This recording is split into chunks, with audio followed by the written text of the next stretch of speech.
Patricia, hello. Hello. I want to ask you many things because I was very struck by your passion and your knowledge in your opening speech today.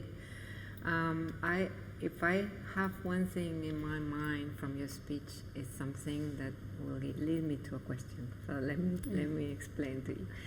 You said, and it's because I worked very much for a long time with studying emotions and in relation to feminism. But let me ask, you said that when something gets to your heart, when you feel things in your heart, then change happens. And I think that's absolutely true. And I wanted to know more. So now I have the opportunity to ask you. I want to know more about your work, your experience with your organization, Patri. Yes. So please tell me. Thank you very much. And the reason why you have to feel it in your heart. Without feeling it in your heart, you cannot take change. And I come from a village whereby when I was growing up, it was very healthy. It was like the basket, the agricultural basket of our entire community. We had indigenous foods and everything.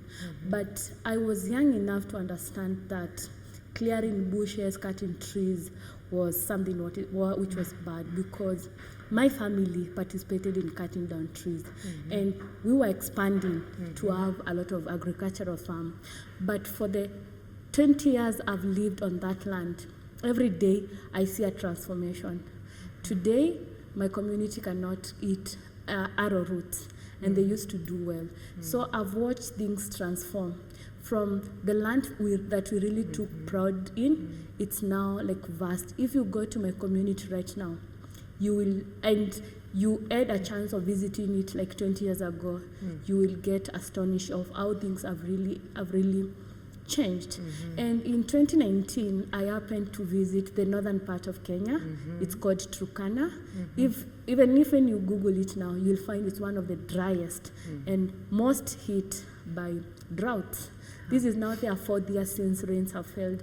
And I went there during food donation, emergency food donation distribution. And I can tell you, for the 1 week that I stayed in that community, it was terrible. It was worse. And what pained me, it was seeing young children suffer, starve, malnutrition, like they had kwashiorkor and they had lost hope. And I tried to flash back now what they're experiencing and how my childhood was fun, because we had trees, we had rivers. And from there, I started working with children because I felt it is very unfair. They're inheriting the land which is already degraded. And worst of all is the pain of women, because through my interaction with communities, it is the role of a woman to feed, to look for firewood, to look for water, and to ensure families are fed. So the pain of a woman, every day waking up and livestock is gone. Waking up and all crops are dried. Waking up and child is crying, "Mom, I'm starving." That pain really made me to start working with them and telling them, climate crisis is here, but again, you can be fed. You can grow small vegetables. You can grow fruit trees every day, and every day you get something to eat. Yeah. It's true. Well, as you know, I am now the director of the Women for Africa Foundation, and I have had the luxury of meeting a lot of women leaders from different African countries, at all kinds of women with all kinds of educational levels, wishes, roles, authority or not authority, and I'm always struck not only by the resilience, we talk about this big word, the resilience, but what does it mean? It means what you just said, But I'm also struck by the power they have to move on and to change their own communities, their own environment, and also how just you help them if they want to be helped, of course, with this much, and it multiplies miraculously. So this is why I was saying in my intervention today that women are the solution, or at least I would say more than half of the solution for drought and for climate change. they are the first victims. They are Yes. the most affected ones. Yes. And as far as I have heard of and read about, this is what international organizations and organisms talk about governments. Yeah, women suffer. We need to have a gender approach Yeah. to solution. And it's true. It's Yes, true, this one. yeah. But I don't hear so often, I don't know if that's your experience, but I don't hear so often that women are the solution. I don't hear that. Yeah. I don't hear that the same way I don't hear about women's history. Who are our past Yeah, role role models? models, Who are yeah. where is our history? Yeah. So it's the same thing, and I don't think that the world is going to solve the big problems we have, including climate change related problems, without counting on women as active Yeah. leaders, active knowledge producers. This is my main obsession, and that means also understanding that women are the porters of values, Yes. strength, closeness to Yeah, the to the heart, heart. which is necessary for the drive to overcome difficulties, etc. Yeah. This is my view. So Yeah. Okay. I'm glad to- Speaking about women being solutions, and Yeah. I will shock you. I use the indigenous knowledge that I got from my grandmother and my parents because I started farming, or I interacted with nature from when I was a small child, because we did a lot of agriculture. At the university, I have not studied anything related to environment or climate, but we are doing a lot of work because I watched my grandmother do. I have this knowledge, and this goes beyond me. Some of the women who I work with, they have a lot of knowledge. But the bigger problem, I will answer why you don't hear women, the histories of women and solution, is because I'm not trying to rule out gender, but we come from a region where we have male dominated. Yeah. In our communities, in my culture, women are not allowed to own land. Yet Yeah, I know. 80% of the work is done by women, cultivating, Yeah. tilting, and everything that they do, they have to consult the man. And it becomes very unfair for a woman when they do all the cultivation. They toil every day, and man makes the decision.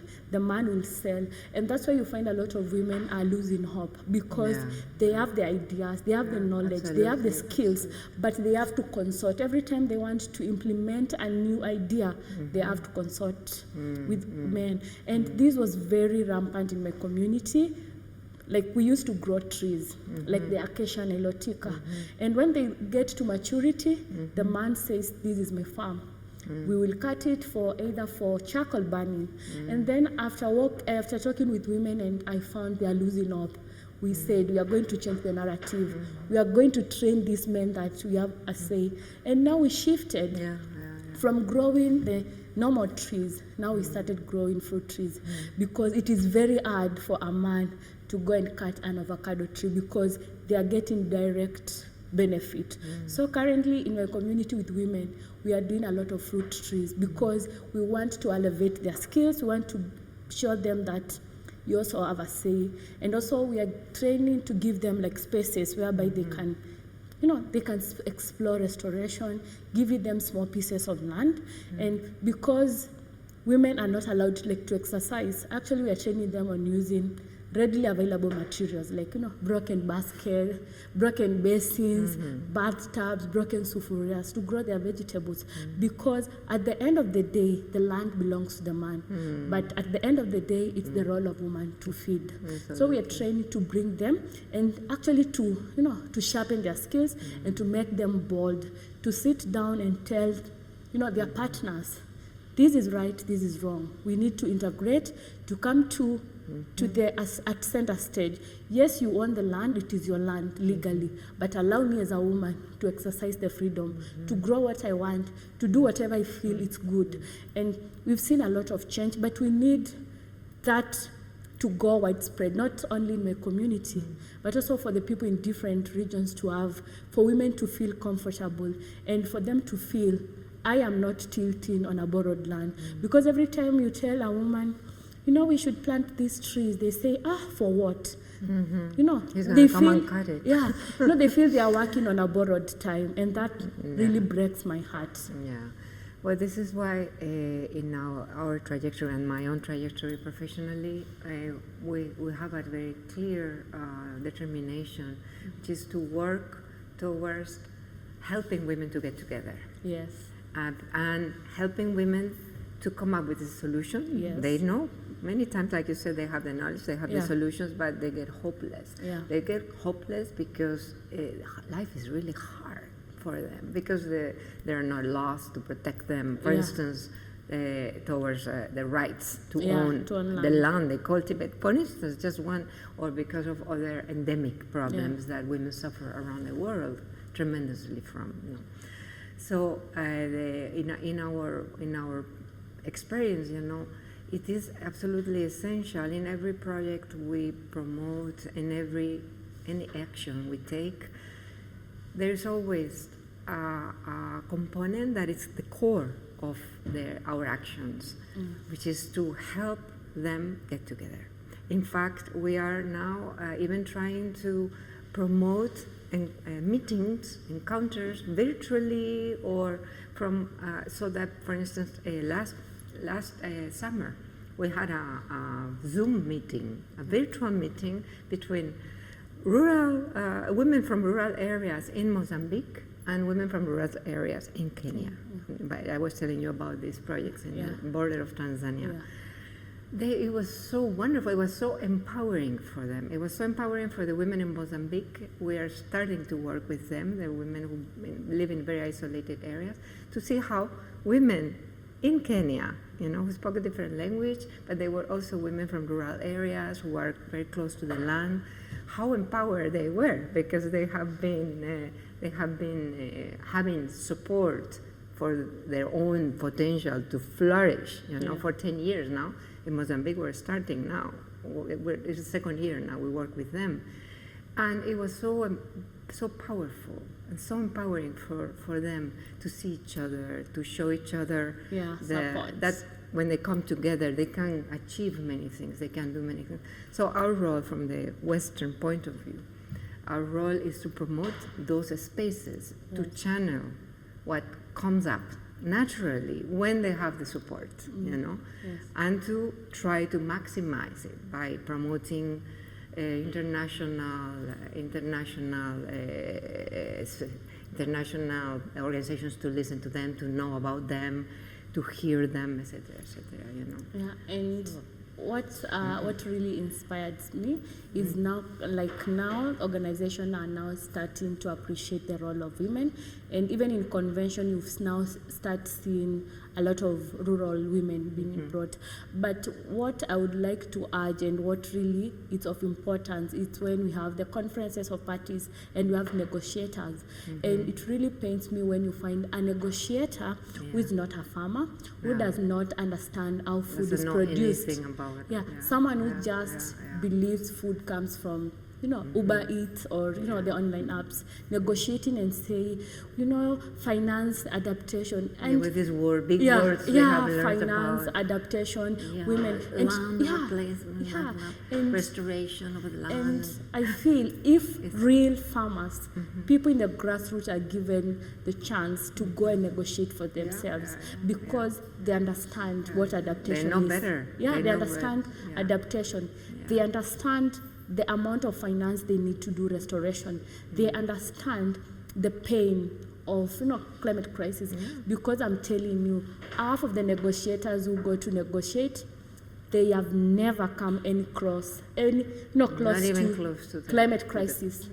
What they know is just watching on the news, and even some say, no, the media is exaggerating, but until they go to the ground and they have the frontline voices, they have voices of the people who work daily, who connect to nature daily, we will have meaningful. And sometimes I say, it is now 30 years since we had the Rio conventions, and every year we are meeting conference after conference, and same talks, big same words, promises, the big words, the technical big words. Same process. But every day after we leave the conference, livelihoods are not secured. Every time we leave conference, a life is lost somewhere because of climate crisis. Absolutely. So I feel all this should be just done away, and the real solutions to go to the government. And another thing about finance that really breaks me, and it's from international organization. They channel money to support a certain country, and the money comes to the government. But I can assure you that money does not reach to the people. Doesn't get to the people. Yeah, it does not get to the right people. So I would wish, like, if support, any technical, financial support should be channeled directly to the people at the grassroots for them to implement, to manage, and to have like programs that are nature positive, that will they scale up their initiatives, they secure livelihoods, and also they create employment for millions of young people who have lost hope. Yeah, and hold the governments accountable if they don't bring that money to policies who really get to the people and because to people's lives. Because corruption is very high, and if the money will continue getting and being channeled to the government, that's what we have to work at all levels, with all kinds of levels in governance, but also with people from the grassroots, and try to help them connect with the right people in the top places who have the power to make that happen and bring the money to the people. Yeah, but I can say in my country, Kenya, since now the government was devolved, we have what we call county government. A lot of climate finance has actually been actualized, because at county levels, we have like county executive committees. And for that committee to be complete, there must be youth representation, women in the grassroots, and people living with disabilities. And because of that now, I'm seeing a lot of women actually scale up their initiatives. We have small budgets for women. And I'll give you one short program that I visited women. They are from Makueni, and it's called Zangule ya Matangi. And what they do with the county government and the women, because we have the table banking, whereby women, they come together in the spirit of togetherness. And this one, instead of them saving money, and you're given your money at the end of the year, they help purchasing water tanks for women, because that place is very dry. So if it's your merry-go-round, the community purchases a water tank. So with this water tank, you are able now to harvest rainwater.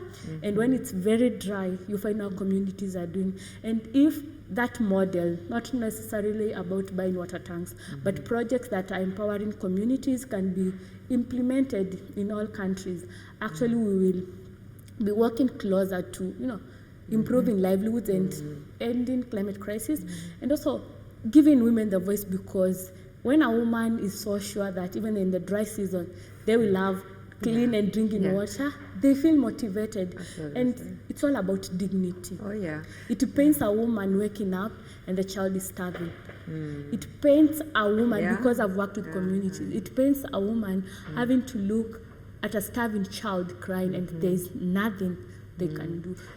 Yeah, and just one little thing about the water tank. In Kenya, in these programs in Kenya, women didn't want to dig a well. That was a proposal, because we have money to develop this program with them. They said, no, we want water tanks. Because a well is going to create a conflict in the community, and men they're going to own those, and they want to take control over the well. But water tank, we can control it in our home, and then lend other people from the surrounding communities to use it. So they have the solutions. Women have the solutions.